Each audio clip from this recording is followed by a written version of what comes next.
పుట్టుక మరణము వంటి షడ్వికార భావములు లేక నిత్యము శాశ్వతము త్రికాలములకు త్రిగుణములకు అతీతురాలు అయిన శ్రీ లలితా పరమేశ్వరిని వర్ణించి శ్రీ లలితా త్రిశతి స్తోత్రము నామార్థములు 43వ భాగము. సనాతన జగన్మాత లలితా మహాత్రిపుర సుందరి పూర్వజ సనాతని. ఆ తల్లికి పుట్టుక మరణము వంటి షడ్వికారములు లేవు. కఠోపనిషత్తు అజో నిత్య శాశ్వతోయం పురాణ అనగా పరబ్రహ్మస్వరూపము నిత్యుడు, అజుడు, శాశ్వతుడు, పురాణుడు, త్రికాలములకు అతీతుడు, నాశములేనివాడు అని వర్ణించుటచే జగదీశ్వరి లలితాంబిక సనాతన నిత్య సిద్ధ స్వరూపము కలిగినది. అసలు ఆ తల్లికి పుట్టుకయే లేదు. అయితే దేవకార్యములను తీర్చుటకు వారి కోరికపై ఆ తల్లి చిదగ్నికుండము నుండి ఆవిర్భవించగా దక్షుడు, హిమవంతుడు, కాత్యాయన మహర్షి ఆ తల్లి తమ కుమార్తెగా రావాలని కోరగా ఆ తల్లి వారి ఇంట ఆవిర్భవించింది. జగన్మాత లలితా మహాత్రిపుర సుందరి శశ్వత్సిద్ధ అనగా తనను కావాలని ఆరాధించి స్మరించే భక్తులకు ఎన్నటికీ దర్శనమిచ్చున్నది. ఆ తల్లి రూపము సచ్చిదానందము, చిదానందము. ఈ రెండే తన తత్వమైన మహామాయా స్వరూపిణి పరమేశ్వరి కనుక శ్రీ లలితా త్రిశతి స్తోత్రము జగదీశ్వరిని సనాతన అన్న నామము చే కీర్తించింది. ఈ సమస్త విశ్వము సృష్టింపబడడానికి పూర్వము అగోచరమైన పరమేశ్వరి సృష్టి జరిగిన తరువాత సకల చరాచర జీవుల రూపములో వ్యక్తమై వారందరి పోషణ బాధ్యతను తాను స్వీకరించుచున్నది. ఈ విధముగా సృష్టికి ముందు నుండి మూల ప్రకృతి రూపములో ఉన్న తల్లి సనాతన. పరబ్రహ్మస్వరూపమైన సనాతన రూపమును భక్త శిఖామణి అయిన పోతన శ్రీమద్భాగవతములోని ఈ పద్యములో ఎంత అద్భుతముగా వివరించారో చూడండి.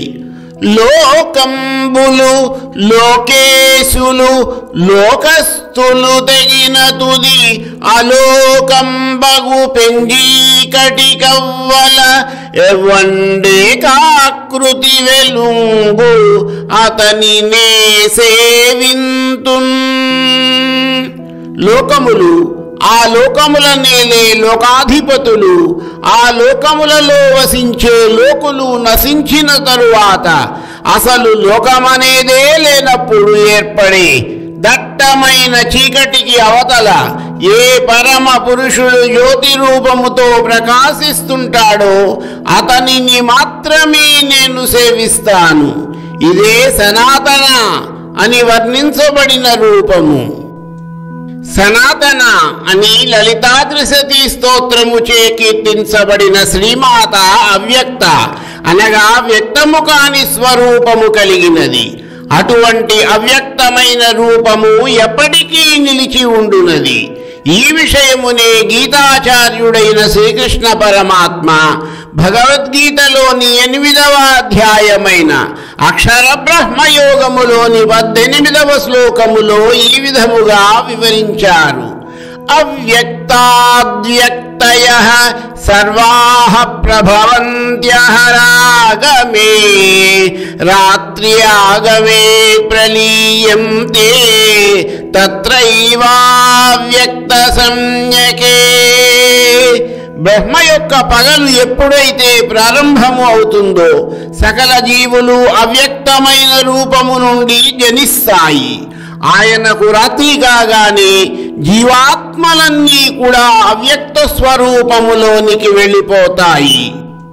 అటువంటి త్రిమూర్తులైన బ్రహ్మ, విష్ణు, మహేశ్వరుడు సృష్టించిన మూల ప్రకృతి అయిన శ్రీమాతను సనాతన అని శ్రీ లలితా త్రిశతి స్తోత్రము కీర్తించడములో అతిశయోక్తి ఏమున్నది? భారతీయ వేదములు వర్ణించిన ప్రకారం అనేకమైన బ్రహ్మాండములు వేరువేరు పరిమాణాలలో లక్షణాలతో అసంఖ్యాకమైన బ్రహ్మాండములు ఉన్నాయి. ప్రతిసారి పరబ్రహ్మ స్వరూపము శ్వాస తీసుకున్నప్పుడు ఈ అనేకమైన బ్రహ్మాండములు అన్నీ కూడా వ్యక్తమవుతాయి. మరియు శ్వాస వదిలినప్పుడు ఈ అనేకమైన బ్రహ్మాండములు అన్నీ పరమేశ్వరిలో లయమైపోతాయి. ఇదే సనాతన అని కీర్తించబడిన పరమేశ్వరి రూపము.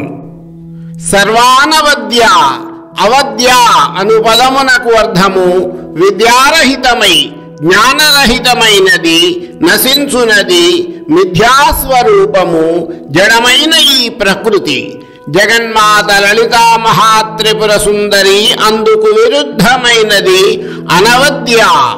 ఆ తల్లి సచ్చిదానంద రూపిణి, జ్ఞానస్వరూపిణి. సర్వాన్ అనవద్య అనగా పరమేశ్వరికి అవగతము కాని విషయము అంటూ ఏదీ లేదు. త్రిగుణములైన సత్వ రజస్తమో గుణములతో నిండి ఉన్న ఈ ప్రకృతికి విరుద్ధమైన త్రిగుణాతీతమైన రూపము కలిగినది పరమేశ్వరి. ప్రాణులందరి యొక్క కోరికలను తీర్చునది కావటము వలన కూడా శ్రీ లలితా త్రిశతి పరమేశ్వరిని సర్వానవద్య అనే నామముచే కీర్తించినది.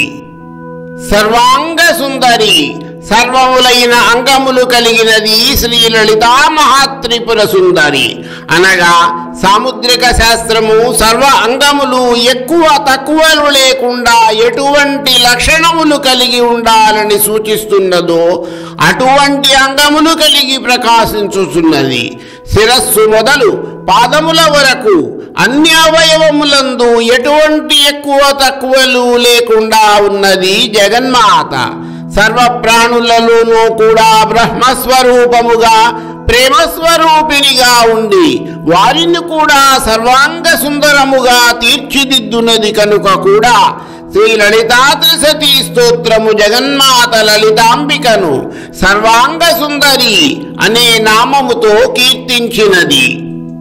సర్వాంగ సుందరి అయిన మాతను శ్రీ లలితా సహస్రనామములు సుగంధభరితమైన కేశములు కలదిగాను, అష్టమి తిథి నాటి చంద్రునిలా ప్రకాశించే ఫలభాగము కలిగినది కాను, మీనముల వంటి నేత్రములు కలిగినది గాను, అప్పుడే వికసించిన చంపక పుష్పము వంటి నాసిక కలిగినది గాను, పద్మరాగమణులను సైతము తిరస్కరించు కపోలములు కలిగినది కాను, పగడము వంటి కాంతి కలిగిన పెదవులు కలది గాను, పోలికయే వేయలేని చుముకం కలదిగాను, అసలు ఉన్నదో లేదో అని అనుమానము కలిగే కటిభాగము కలదిగాను, ఈ విధముగా సర్వాంగ సుందరి అయిన శ్రీమాత రూపమును వర్ణించాయి.